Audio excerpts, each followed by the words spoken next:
more. They wanted more, and then they made that bold declaration and that statement that to God, that give us a king that we may be like the other nations. And as they demanded a king, we know then that God gave them a king that was head and shoulders above the rest, a great king, early picking, and his name was Saul. And Saul honorably served God, and he was a righteous king for a while. But then there was another thing that happened in the story of Saul's life. Saul became disobedient unto God, and God had told him to kill King Agag, and not only Agag, but all of his cattle and his oxen and everything that he had. He just said, utterly destroy them all, and don't take care of anything. And then whenever Samuel come back to check on King Saul, but we find out that King Saul had not done what God had told him to do. Because Samuel asked him, he said, did you do what God said? Yeah, we did it all, but then we kept out some of the best for the offering, or best for the Lord. And Samuel had said, oh, I knew that because I could hear the lowing of the oxen and the bleating of the sheep. Well, you know then that the Bible said that this sword displeased the Lord, and he withdrew his spirit from Saul. And then it was that same horn of oil that Samuel had anointed King Saul with that went down to the house of Jesse, and he anointed a little shepherd boy by the name of David. Well, there become a great rivalry between David, the would-be king, and Saul the king. And the jealousy creeped up in Saul's heart, and as jealousy creeped up in Saul's heart, he would hear them singing, he would hear them saying things like Saul has killed his thousands, but David has killed tens of thousands. And we saw those things and those marches and the music and all the things, the fanfare that was surrounding this would-be king by the name of David, and man, it created a problem in the kingship of Saul. Now, Saul had children of his own, and we know that. He had a son by the name of Jonathan, and Jonathan had a son that we're going to preach about tonight. But anyway, before the son of Mephibosheth that came on the scene, there was a blood covenant made between Jonathan and that of King David. They loved each other. There was a friend, a ship that built there between them two, and they made a covenant between one and the other that they always take care of each other, that they would look out after each other's kindred and each other's kin. Well, and then we look into the scripture tonight, and because you can't stand and reverence the reading of God's word, I'm just trying to read it responsibly tonight. Found in the book of chapter 4 of the book of 2 Samuel. And I did not bring my glasses tonight, so y'all just read along with me. If I miss a word, you chalked up to my bad eyesight and the dim light for which I preach. It says in chapter number 4 and verse number 4, and Jonathan, Saul's son, had a son that was lame of his feet. He was 5 years old when the tidings came of Saul and Jonathan and of Jezreel, and his nurse took him up and fled. And it came to pass, as she made haste to flee, that he fell and became lame, and his name was Mephibosheth. We turn forward now over to chapter number 9. And with the Lord as my helper, we will remain in chapter number 9 tonight. But before I get into chapter number 9, let me just try to explain to you that we're all lame men walking. We're just like Mephibosheth. We walk by sight and not by faith from the time that we're born. We're lost. We're undone without God. And Mephibosheth ends up in a situation that was none of his own making. He fell because of the nurse. The Bible said that when the tidings came that the nurse grabbed up Mephibosheth, and in her flight, either she dropped him or he fell. The Bible says that in chapter number 4, in verse number 4, that whenever you read that, it said that in haste, he took up the child to flee, that he fell and became lame. Can I tell you tonight that we became lame on our feet because of the fall of another? Whether you realize that or not, we are lame walking. We are lost and undone without an almighty God. When we're born into this world, we're born into a world of sin. And death is on our trail from the time that we're born. And bless God, if you're born once, you'll die twice. But if you're born twice, bless God for the second birth, you'll only have to suffer death but one time. Because Jesus Christ, he conquered death, hell, and the grave, and tasted death for every man. And for that, I'm truly thankful. I take you to the book of 2 Samuel now, in chapter number 9. And the Bible does say in verse number 1, and David said, is there any that is left of the house of Saul, that I may show him kindness for Jonathan's sake? And there was of the house of Saul a servant whose name was Ziba. And when they had called him unto David, the king said unto him, Art thou Ziba? And he said, Thy servant is he. And the king said, Is there not yet any of the house of Saul, that I may show the kindness of God unto him? And Ziba said unto the king, Jonathan, unto the king, Jonathan hath yet a son, which is lame on his feet. And the king said unto him, Where is he? And Ziba said unto the king, Behold, he is in the house of Machir, the son of Amiel, in Lodebar.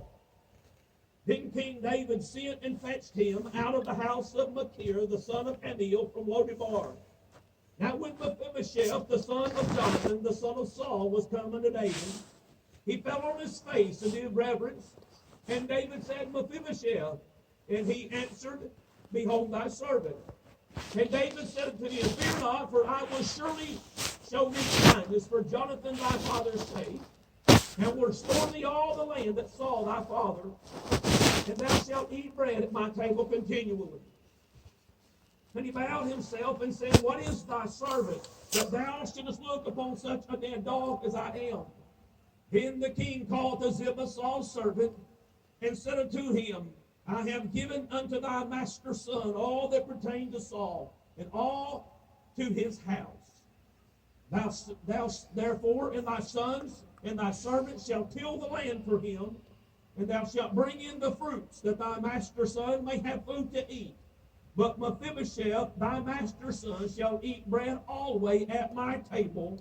Now Ziba had 15 sons and 20 servants. And said Ziba unto the king, According to all that my lord the king hath commanded his servant, so shall thy servant do.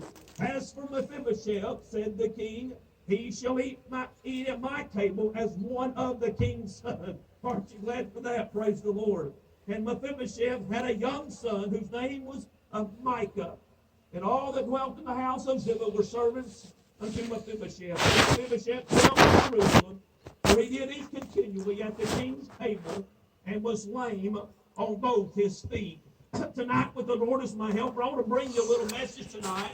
I want to give you the definition of Lodebar before we start, because I think that in Lodebar is where a lot of us stay. You just record it. Last night said, I am headed toward Yeah, Lodebar. so sometime we can watch What he was this. meaning was this: where he was going, he has no family. Where he is going, he has no friends.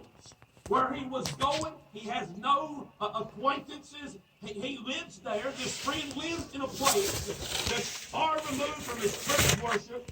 It's far removed from his family. It's far removed from his friends. But he was on this road and traveled to that destination. And whenever he said those words, I'm headed toward Lodebar, he was saying this: I'm going to some place that I'd soon not be. I'm going somewhere where I'd rather not be tonight. And how many of us at some point in time in our lives end up in a place that we'd rather not be in? We can't help it, but bless God, there we are. And as we get started tonight in this short message, and I will keep it short tonight, I want you to reflect on where you are. David, he's the king now, and all the kings, whenever they preceded another king and they come up and they've taken the throne, it was customary that if it was hard fought during a battle, that those kings would slay the other kings' families and everything therein, and that would establish the kingship, and it would show to the people that who was the rightful king. And you can see that was happening in chapter number 3, in verse number 1 of the same book that we're in, 2 Samuel. The Bible says that there was a long war between the house of Saul and the house of David. But David waxed stronger and stronger, and the house of Saul waxed weaker and weaker. But here we are, and David is now the king. David has ascended to the throne of the kingdom, and I'm telling you what, he was a righteous king, a king after God's own heart, a man that loved God. He was the apple of God's eye, but he did not destroy everybody that was in the lineage in the house of Saul. Why? Because he still kept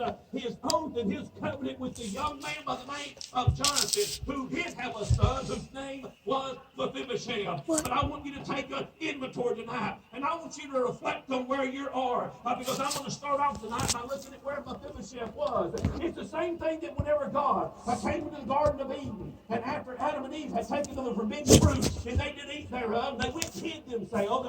We find God in the cool of the day, walking into the garden. I'll just paraphrase it. God was and Adam had to acknowledge where it was at. It was not that an almighty God that's omnipotent, all-knowing, had lost the jewel that he had created in man by the name of Adam. He did not lose Adam, but what he wanted was, he wanted Adam to acknowledge where Adam was at. And tonight, I want you to look at where Mephibosheth is at. He is in this place which is called a Lodebar. In the latter part of verse number 5, it said that he is in the house of Machir, the son of Ammiel, from Lodebar. And I want you to look, the land of Lodebar, if you break that thing down, it means the land of no pasture. I'm telling you, there's a poverty-stricken people in Lodebar. And there's a people that are hungry in Lodebar. And I look around today, and I'm wondering how many people are spiritually starved to death in their own personal Lodebar. But because they're down there, and they're ostracized from anything that can help them, they're cut off from humanity that would love them, and they're shackled up in prisons that this man must go see. And maybe some of them are in a prison of their own making, because they have cut everybody that loves them off, and they have no friends, they have no family, and they're just there in a destitute, depressed condition, and that's where they have found themselves. I asked you tonight, could you be in your own personal Lodebar? Maybe you're listening by way of internet or by the way of radio or some other communication tonight that would tell me that you're living in your own place of barrenness. You're living in your own place of brokenness. You're in your own little world, and you are living in a fallen state.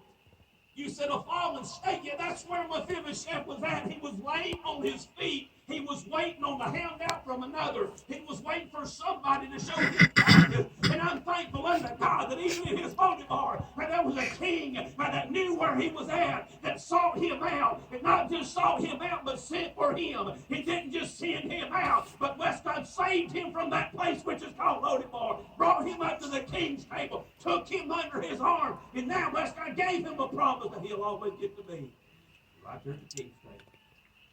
Aren't you glad for that tonight, that we get to go because the king didn't forsake us? King knows where we're at. But tonight, the first point of the message tonight was this: to search out your place. As I look at Mephibosheth's place, which was in Lodebar, I want you to search out your place. Don't just stay in Lodebar. Whenever there's a grand chariot of grace is sweeping through, get in that thing. If I could tell you anything tonight, you say, well, what is a chariot of grace, preacher? I would namely this: grace is you getting unmerited favor. Am I right or wrong? Is that not what grace is? Unmerited favor of God. If it's unmerited favor, then why?